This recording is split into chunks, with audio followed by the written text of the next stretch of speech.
So hello everyone, I hope आप सभी अच्छे होंगे। और आज की जो वीडियो है, आज हम बात करेंगे प्रिजर्वेटिव्स के बारे में। एक चीज समझ लेना कि जब भी हम लोग कुछ भी खाते हैं बाहर का, चाहे वो पैक्ड फूड हो या अनपैक्ड फूड हो, जैसे कि Kurkure, chips, chowmein, burger etcetera, day to day life में हम छोटी छोटी भूख के लिए कुछ ना कुछ दिन में खाते रहते हैं, जिनमें एडिटिव्स होते हैं, जिनमें प्रिजर्वेटिव्स होते हैं। और this is one of the reason जो रिसेंट डेज में आप देख रहे हो कि हार्ट अटैक के केसेस हैं, किडनी फेलियर के, लिवर फैटी का, हाई कोलेस्ट्रॉल, हाई ट्राइग्लिसराइड, है ना, और शुगर, बीपी, ये सब की जो प्रॉब्लम है डे टू डे लाइफ में, इसका one of the major reason ही प्रिजर्वेटिव्स है। अब प्रिजर्वेटिव्स क्योंकि लोगों तक पता ही, इसका ज्ञान ही नहीं है, लोगों को पता ही नहीं है, लोगों तक इस चीज की पहुंच ही नहीं है कि प्रिजर्वेटिव्स को समझ पाए। देखो, वैसे तो प्रिजर्वेटिव्स दो टाइप्स के होते हैं, नेचुरल और आर्टिफिशियल। पहले मैं नेचुरल प्रिजर्वेटिव्स की बात करता हूं, फिर मैं आर्टिफिशियल पे आऊंगा जो कंपनीज हमारे साथ करती है। देखो, आपने कभी ना कभी ऐसा सुना होगा कि हम एल्यूमिनियम के बर्तन में अचार नहीं रखते। उसका रीजन सिंपल सा है कि जो एल्यूमिनियम होता है वो रिएक्टिव मेटल होता है, और वो सौर के साथ, जो कि उसमें एसिड प्रेजेंट होता है, अचार में या किसी भी खट्टे चीज में उसमें एक एसिड प्रेजेंट होता है, उस एसिड्स के साथ वो रिएक्शन करता है और वो टॉक्सिन्स रिलीज करता है। इस वजह से अचार के जो बर्तन होते हैं ज्यादातर शीशे के होते हैं।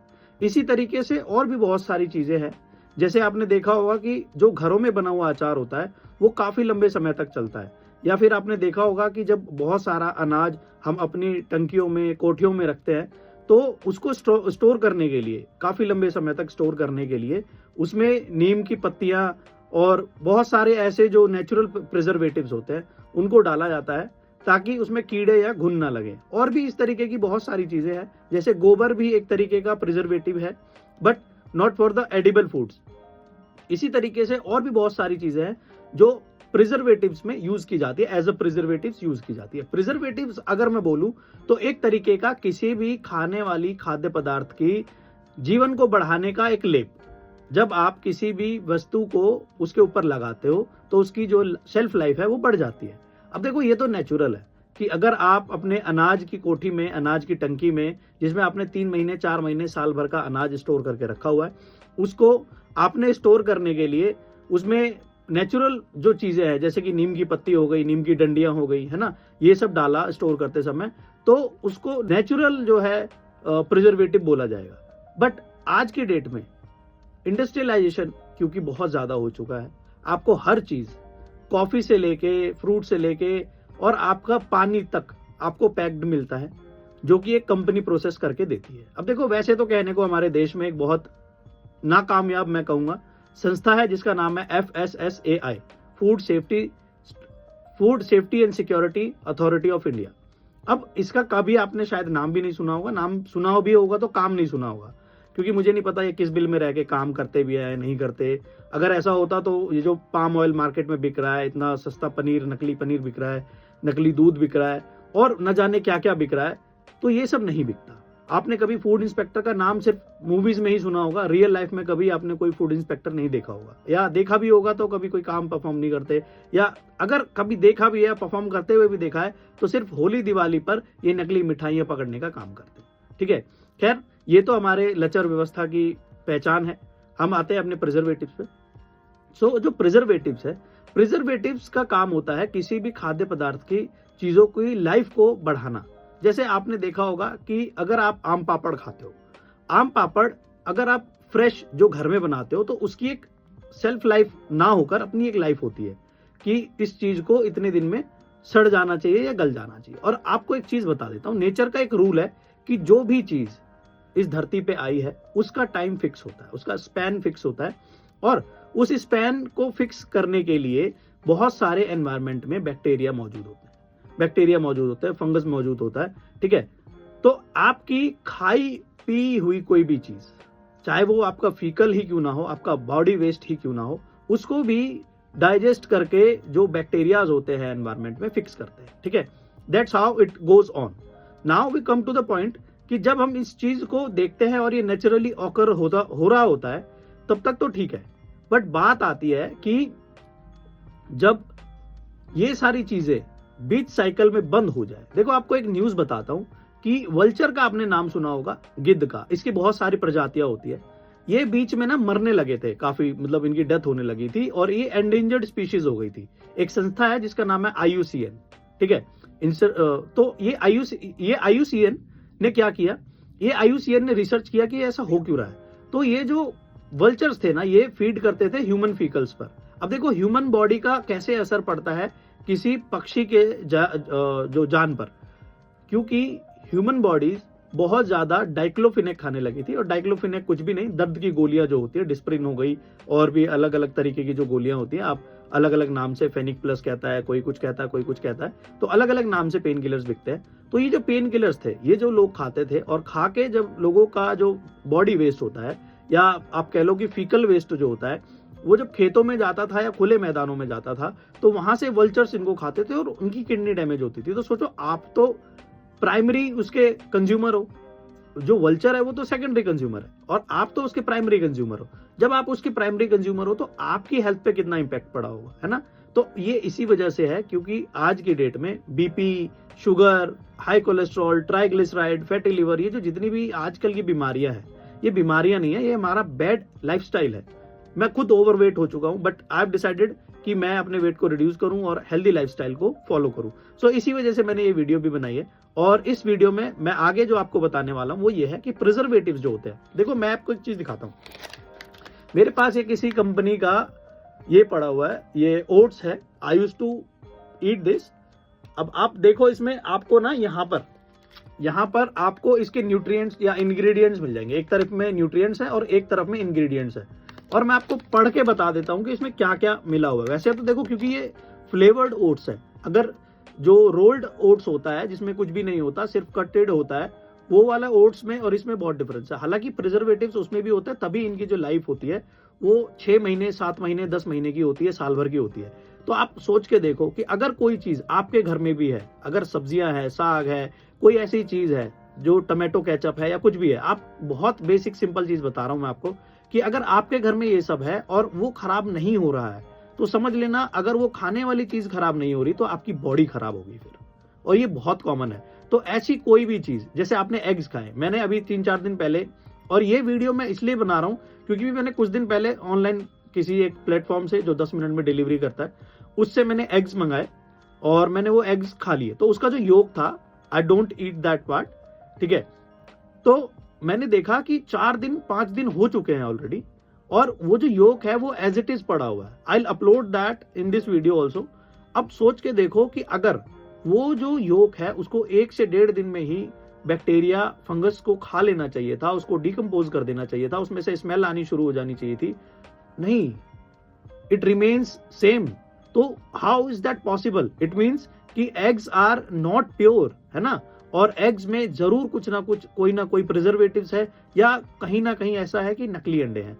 तो ये एक तरीका है। और मुझे लगा कि अगर हम हेल्थ के लिए कुछ कर रहे हैं, हेल्दी रहने के लिए कुछ खा रहे हैं, तो अगर वो हम तक पहुंच ही नहीं पा रहा तो क्या फायदा ऐसी हेल्थ का, है ना। तो देखो अब इसमें क्या क्या है मैं आपको बता देता हूं जो प्रिजर्वेटिव्स के नाम पे होता है। वैसे तो टॉप 10 में बहुत ऐसी चीजें हैं, जैसे आपके कोलगेट में आपको मिलेगा सोडियम लॉरियल सल्फेट, ठीक है। इसी तरीके से बहुत सारी चीजें नाम बदल बदल कर कंपनीज लिखती है और आपके हेल्थ के साथ खिलवाड़ करती है। तो ये भी एक रीजन है कि आप अपने आप को हेल्दी रखने के लिए सिर्फ नेचुरल चीजें खाओ, ऐसी चीजें खाओ जो हर्बल हो, नेचुरल हो, जिनका साइड इफेक्ट कुछ पड़े ना आपकी बॉडी पर, और पड़े भी तो बहुत कम पड़े। देखो मैं आपको बता दे रहा हूं कि इसमें क्या क्या है, ठीक है। इसमें है रोल्ड आउट 53 ओट्स है, ठीक है, 53% ओट्स है, 16% जो है मिलेट्स है, और फिर इसके बाद आता है माल्टोडेक्स्ट्रिन। माल्टोडेक्स्ट्रिन एक तरीके का आयोडाइजर भी होता है और एक तरीके की शुगर भी होती है, ठीक है। आयोडाइज्ड सॉल्ट है, ड्राइड वेजिटेबल्स है, कैरेट हो गया और बाकी जो भी ग्रीन पीज है, ठीक है। फिर इसके बाद जो मेन जो इसमें विलेन है वो मैं बताता हूं आपको क्या क्या है इसमें। मेन विलेन में इसका आता है, एक है एसिडिटी रेगुलेटर, ठीक है। अब मुझे नहीं पता कि एसिडिटी रेगुलेटर में क्या है, एसिडिटी रेगुलेटर में क्या है, कौन सा मतलब कंपोजिशन है, क्या नहीं है, ठीक। इसके बाद है INS 330। फिर इसमें फ्लेवर डाला हुआ है, ऑब्वियसली क्योंकि मैंने जब ये देखा कि ये वेजी है या कुछ भी है तो ऑब्वियसली फ्लेवर तो होगा इसमें, ठीक है। बट इसमें फ्लेवर है, फ्लेवर एडिड है, एक विदाउट फ्लेवर भी आता है, तो आप बिना फ्लेवर वाला भी ले सकते हो, ठीक है। फिर इसके बाद है identical flavour substances contains chilli, turmeric, ginger, ठीक है, और some preservatives, taste enhancers, acidity regular और ईस्ट एक्सट्रैक्ट, ठीक है। अब हाइड्रोलाइज्ड वेजिटेबल्स, अब आप सोच के देखो, राइस ब्रान ऑयल, ठीक है, और इसमें बहुत सारी ऐसी चीजें हैं जो मुझे नहीं चाहिए थी। आप सोच के देखो कि जब आप अपने घर में चाय बनाते हो तो आप उसमें सिर्फ वही इंग्रेडिएंट्स डालते हो जो आपको चाहिए होते हैं, वही चीजें डालते हो जो आपको चाहिए होते हैं, जैसे कि दूध, चाय पत्ती, इलायची, चीनी, यही सब डालते हो ना, है ना। थोड़ा बहुत पानी अगर आपको ऐड करना तो आप कर सकते हो। लेकिन आप सोचो कि अगर आपको उसमें थोड़ा केमिकल, पोटाश, एलम, फिटकरी, आईएनएस, एसिडिटी रेगुलेटर और न जाने क्या क्या मिले, तो आप उसको खाओगे, पियोगे या फेंक दोगे।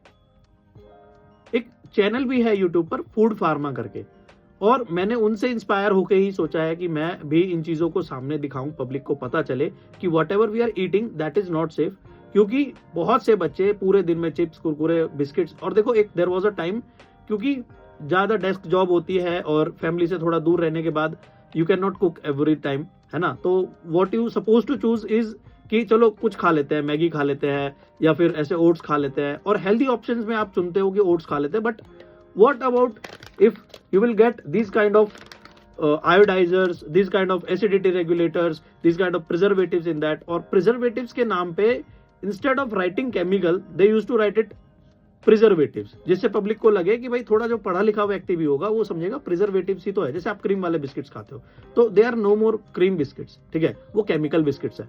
इसी तरीके से ऐसी बहुत सारी चीजें मार्केट में है जो नकली आ रही है। तो आप कभी भी कोई भी चीज नकली खाने से बचो। आप सोच के देखो कि जब दूध इतना महंगा है तो दूध से बने हुए पनीर का जो ब्रेड पकोड़ा है वो इतना सस्ता क्यों मिल रहा है? ब्रेड के जो चिल्ली, जो मतलब पनीर का जो चिल्ली होता है, वो चिल्ली पनीर इतना सस्ता क्यों है? इसके अलावा बर्गर हो गया, उसमें जो अगर कभी पनीर यूज हो रहा है, और भी बहुत सारे डिशेज है उनमें अगर पनीर यूज हो रहा है, तो वो इतना सस्ता कैसे कोई बेच रहा है? ये बहुत कॉमन चीज है, बहुत सिंपल सा लॉजिक है, क्योंकि उसमें क्या किया गया है, कुछ ना कुछ जो चीजें बाहर की है वो मिक्स करके कोई केमिकल रिएक्शन के थ्रू या किसी भी थ्रू एक लैब प्रिपेयर्ड पनीर जो है आपको खिलाया जा रहा है। तो जिसकी वजह से आपकी हेल्थ में अभी तो कोई इंपैक्ट नहीं दिखेगा all of sudden, but long term में ये बहुत ज्यादा इंपैक्ट करेगा। देखो, there was a time when I used to have what, मैं एक बिस्किट आता है चॉकलेट वाला, वो और एक छाछ का पैकेट, क्योंकि मतलब पढ़ाई करते टाइम घर में टाइम भी नहीं मिलता था कि घर जाके खाना खाएं, और शेड्यूल थोड़ा बिजी होता था, तो ये इजी था कि किसी बच्चे को बोला कि जाओ भाई ये लेके आओ, ये खाना है, तो I used to have it. अब काफी लॉन्ग टाइम तक खाते खाते मुझे ये समझ में नहीं आ रहा था कि मैं ओवरवेट कैसे होता जा रहा हूँ। जबकि मेरा 2090 में SI का एक एग्जाम का मेडिकल था, तो जब मेरी दौड़ थी तो मेडिकल में ये चीजें सामने आई, क्योंकि बॉडी का जो शुगर स्पाइक है वो बहुत ज्यादा रहता था, और भी बहुत सारी ज्यादा चीजें बहुत ज्यादा रहती थी। तो मुझे उस टाइम पे पता चला कि शुगर इनटेक क्यों बढ़ी हुई है। तो वो चीजें अब मुझे मतलब मैं बड़ा इस चीज के बारे में पछताता हूँ कि मैं मतलब क्यों बाहर की चीजें खाता था। वी कुड हैव ऑप्शंस जो हम घर में प्रिपेयर कर सकते हैं। हम घर में चने खा सकते हैं, घर में पॉपकॉर्न खा सकते हैं, जो मतलब ऐसे फ्रेश होता है, या फिर ऐसे घर में लाके भी रखोगे तो उसको लॉन्ग टाइम तक चलता है, वो इतनी जल्दी खराब नहीं होता। और भी so many options we have, है ना। तो keep safe, keep yourself safe, और अपने बच्चों को भी हेल्दी खिलाओ और आप भी हेल्दी खाओ। क्योंकि नेचर का रूल है कि जो भी चीज नेचर ने हमें दी है उसका एक टाइम स्पैन होता है, और वो सड़नी गलनी खत्म होनी चाहिए और नेचर में वापस उसे चला जाना चाहिए, चाहे वो इंसान ही क्यों ना हो। बट क्वेश्चन आता है कि अगर वो सड़ नहीं रहा है, अमरण है, इमोर्टल है प्लास्टिक की तरह, तो that will cause the danger to us which should not happen. और अगर ऐसा होता है that will take us to the god, ठीक है। सो आई होप कि आपको ये सब समझ में आया होगा। और इसी के बाद मैं अब सीरीज में बहुत सारे जो प्रिजर्वेटिव्स है, बहुत सारे जो केमिकल्स है दैट हर्ट्स अस, वो पूरी की पूरी मैं चेन बना दूंगा। आप देख लेना, एक एक केमिकल के बारे में एक्सप्लेन कर दूंगा, how does it impact our life, how does it impact it on our body, ठीक है। और भी बहुत सारे जो प्रॉब्लम्स है, देखो आज की डेट में अगर देखोगे गर्ल्स को कितनी सारी प्रॉब्लम्स हो रही हैं, जैसे कि PCOD होता है, PCOS होता है ना, पीरियड्स डिले हो जाते हैं, और भी बहुत सारी डिसहार्मोनल बैलेंस जो होता है, बहुत सारी चीजें ऐसी होती है जो लड़कियां शायद शेयर भी नहीं कर पाती, but that is because of this kind of things. क्योंकि लड़कियों को बाहर का खाना बहुत पसंद होता है, fast food, they love it, है ना, और सोया स्पेशली। लेकिन इनको ये नहीं पता कि जो हार्मोनल डिसबैलेंस होता है उसमें सोया और सोया सॉस का बहुत बड़ा हाथ होता है। अगर आप भी सोया चाप लवर, सोया सॉस लवर है तो आप इस चीज को समझिए, ठीक है। और प्रिजर्वेटिव से दूर रहिए। बाकी मैं केमिकल्स की वीडियो बनाऊंगा। आई होप कि आपको ये चीज समझ में आई होगी। मिलता हूं ऐसे ही नेक्स्ट वीडियो में। Till then thank you, bye bye.